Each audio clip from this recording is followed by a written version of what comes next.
Today we're going to unpack a wild, 5-century story. It's really a story about how a faith built on peace could become a tool of the state, and how that very transformation, that choice, ultimately led to its own undoing. Okay, let's dive in. So let's start with the central mystery, the shocking outcome. How on earth does a Christian empire, one that stood strong for 700 years, just catastrophically collapse in less than a decade? This isn't just a question about armies and battles. It's a question about rot from the inside out. To really get the answer, you first have to appreciate the sheer speed of what happened. I mean, this was not a slow, gentle decline. This was a lightning-fast, brutal amputation of the empire. Just think about that for a second. In only 6 years, the empire lost its richest, most important provinces: Egypt, Syria, the Levant.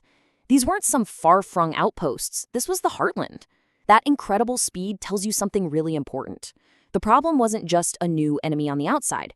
There had to be a profound weakness on the inside. So to find the root of that weakness, we've got to go back in time. We're talking 300 years before the collapse to the reign of Emperor Constantine. Because this is where the first and maybe the most fateful decision was made. And this brings us to the core concept of our whole story: the sword of Caesar. Now you have to understand, this was a Roman weapon, not a Christian one. It's all about that moment when the power of the Roman state, its armies, its laws, its prisons, was borrowed by the church to force people to believe a certain way. And the very first time this new weapon was used, who do you think it was turned on? Not pagans, but other Christians. You had this group in North Africa, the Donatists, who had a really strict view on the purity of their priests. So what was Constantine's response? He sent in the troops. This set a terrible, terrible precedent. And the craziest part? It didn't even work. It just made the Donatists dig in their heels even more. Okay, now this is where you can really see the politics at play. At the famous Council of Nicaea, Constantine picks a side. He exiles the losers, the Arians, and even orders their books burned, under penalty of death. But then, just a few years later, he realizes the Arians have a lot of political power. So what does he do? He completely flips, exiles the champion of the other side, and get this, he ends up being baptized by an Arian bishop on his deathbed. And this just lays it all bare. What was Constantine's #1 priority? Was it theological truth? Or was it just political stability? I mean, the evidence is overwhelming. For him, the church was basically a tool to keep the empire unified. And whenever complex theology got in the way of that unity, well, theology lost. Every single time. And this way of thinking wasn't just for the church. This was how he operated, period. If you're a ruler who's willing to execute your own son and your own wife just to keep your dynasty secure, you're not going to think twice about exiling a bishop to keep the empire in one piece. The principle was exactly the same. Unity, enforced by any means necessary, was the ultimate goal. All right, let's fast forward 2 centuries. Under a new emperor, Justinian, what started as Constantine's sort of informal, convenient policy, well, it gets hardened into a massive, empire-wide legal machine. This is a huge turning point. The Justinian Code basically turned one specific interpretation of Christianity, the Chalcedonian view, into the only legal faith. Now, in places like Egypt and Syria, millions of Christians held a slightly different view. But suddenly, their belief wasn't just a theological disagreements anymore. Nope, it was now a crime against the state. You could lose your property, your job, your basic rights, all because you disagreed on a fine point of doctrine. The sword of Caesar was now backed by the full power of Roman law, and things are about to get very, very ugly. And nowhere did this system become more brutal than in those provinces, Egypt and Syria. These were places filled with millions of Miaphysite Christians who simply refused to accept the state's official theology. And now we get to the horrific human cost. A man named Cyrus was put in charge of Egypt with absolute power. His job? To force the local Coptic Christians to conform. And he unleashed a wave of terror to do it.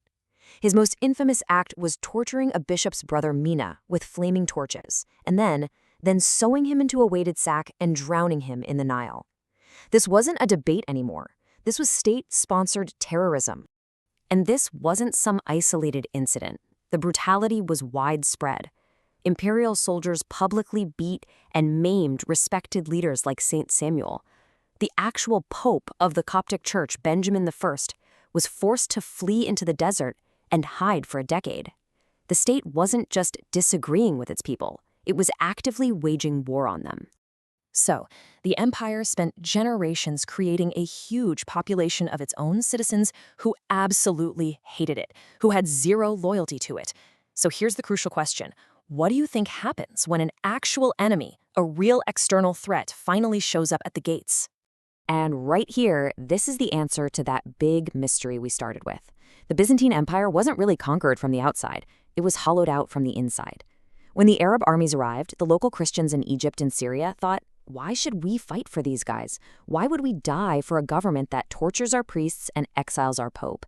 For many of them, the invaders didn't look like a threat. They looked like liberators.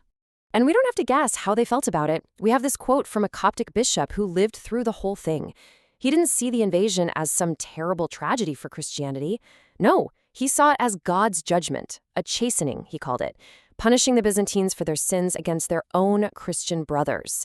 The empire was, quite literally, reaping what it had sown. But wait a minute, why didn't Western Europe fall to the same invasions? Well, this slide shows the huge difference. The West was broken up into different kingdoms, so no one king could enforce a massive, continent-wide persecution. While the East was busy tearing itself apart, the West was focused on external threats and missions. It was, as the source material puts it, a fresh vine. Its energy was pointed outward, not inward, consuming itself. This table just summarizes the whole tragic story perfectly. You can literally track the escalation of violence in the East over the centuries, from seizing property all the way to torture and murder. And then you look at the West in the 8th century. What's the method? It's not an internal purge. It's defensive warfare against an outside enemy. The entire focus of the two civilizations was pointed in opposite directions. So what's the ultimate takeaway from this whole 5th-century tragedy? It's that the Byzantine Empire demanded total conformity, and in return, it got a population that just put on a mask of compliance, while underneath there was deep resentment. And when a real threat finally showed up, that mask just fell away, and there was nothing left. It proves this powerful lesson. Forced unity isn't real unity. It's just the performance of unity, and it comes at the cost of reality itself. And all of this leaves us with a final, timeless question. It's a pattern we've seen again and again throughout history. When does that quest for unity, for everyone to believe and act the same, stop being a source of strength and actually become the very engine of self-destruction? It's a lesson from the 7th century that is still profoundly relevant today.